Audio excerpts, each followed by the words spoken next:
You living self-sufficient. You living a simple country life. What does this mean? Reducing stress by being prepared. What are we really talking about? It's freedom. The freedom to be doing what you want to do when you want to be doing it. Living happy. What are the ways that you can begin living self-sufficient? Living simple and stress-free. Live happy, fun-loving, and carefree. What you really want is freedom from the hamster wheel economy. No matter how fast you spin or how hard you work, you're never getting ahead. Round and round and round you go in that hamster wheel. And we want a healthier, happier quality of life. Less stress in your life, knowing that you can take care of yourself whatever happens, right? First, think about it and decide what self-sufficient means to you. Not what it means to your friends, not what it means to the people that you work with. What does self-sufficient mean to you? The thing is, life outside that hamster wheel, a self-sufficient, simple country life, looks much different than life inside the hamster wheel. Because of recent events, you might have been labeled as, non-essential and sent home. Yay! You were abruptly kicked out of the hamster wheel economy. Hey, go lock yourself in your home and don't you dare come out until you're told that it's okay. Lucky you. And I really mean that in a good way, because now life has given you the opportunity to see the world from a completely different perspective. Guineas. After being non-essential for 2 or 3 years, you get it. You don't want to climb back into that wheel and go round and round and round anymore, right?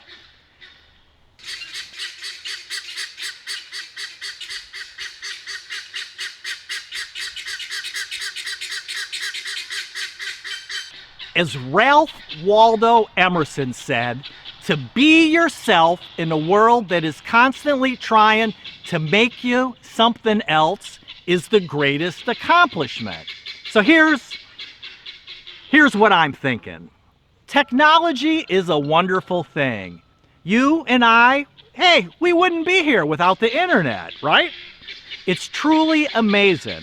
However, the dark side is we have quickly become dependent on technology. It's made all of us lazy. Think about it. Do you remember your childhood phone number? Back when the only phone in the house hung on the kitchen wall, you had to go in the kitchen and pick up the phone and dial it. I do. I remember my phone number from a kid. I even remember my grandparents' phone number from way back when I was a kid. But today I don't know anybody's phone number. Heck, most of the time I can barely remember my own number when I need to. How many important phone numbers do you know?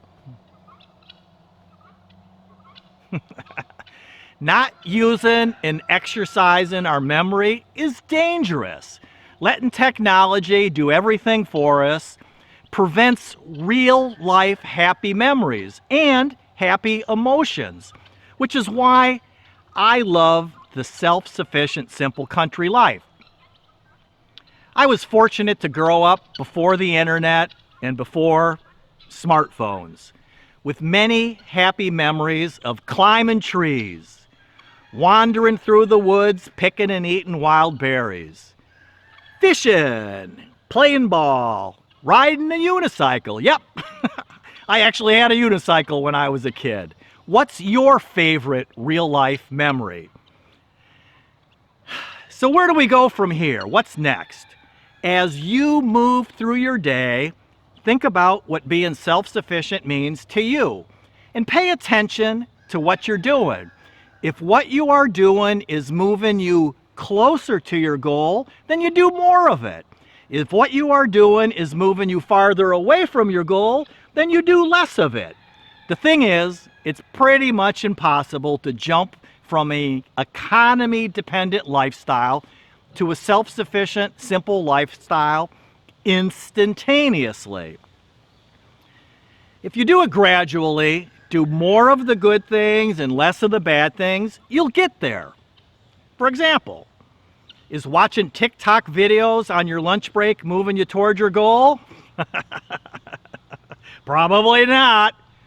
Is reading a book on gardening during your lunch break moving you toward your goal? Definitely. Make sense? Everything you do has a purpose.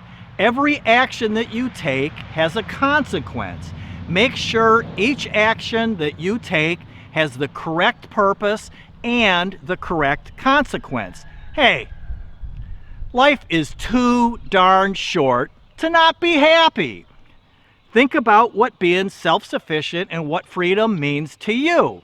It might be a big change, like moving from the city to the country. It might be a small change, like living in your same home in the suburbs and simplifying your life to reduce stress. Nobody likes stress. Less TikTok, more books. Stop going round and round and just be thinking about it. Yes, we have to work, and you might even like your work, and that's awesome. It's great if you do. In today's world, no matter how self-sufficient you get, you still need some amount of money. The more that you can be a producer and the less that you are a consumer, the less money that you're going to need. Registration on a brand new car compared to registration on a 10-year-old car. Where can you be less of a consumer? What else can you do? Where else can you scale back? Do you really need the latest and greatest whatever? Now, I'm not saying you gotta be a minimalist. Life outside the hamster wheel doesn't mean living in a cave. It means living with guineas. We all need to buy stuff to be consumers to a point. I'm talking about reducing, eliminating excessive consumerism. Just because a new smartphone comes out, do you really need one? Put the phone down, disconnect from the online digital world, and reconnect with activities in the real world. Make happy memories, and as you start your journey from life in the city to life in the country, living your self-sufficient, simple country life, don't let your family and your friends, people at work, talk you out of doing what it takes to reduce stress and make you happy. Hey, maybe learn how to ride a unicycle. Live happy, live fun-loving, and live carefree. Freedom!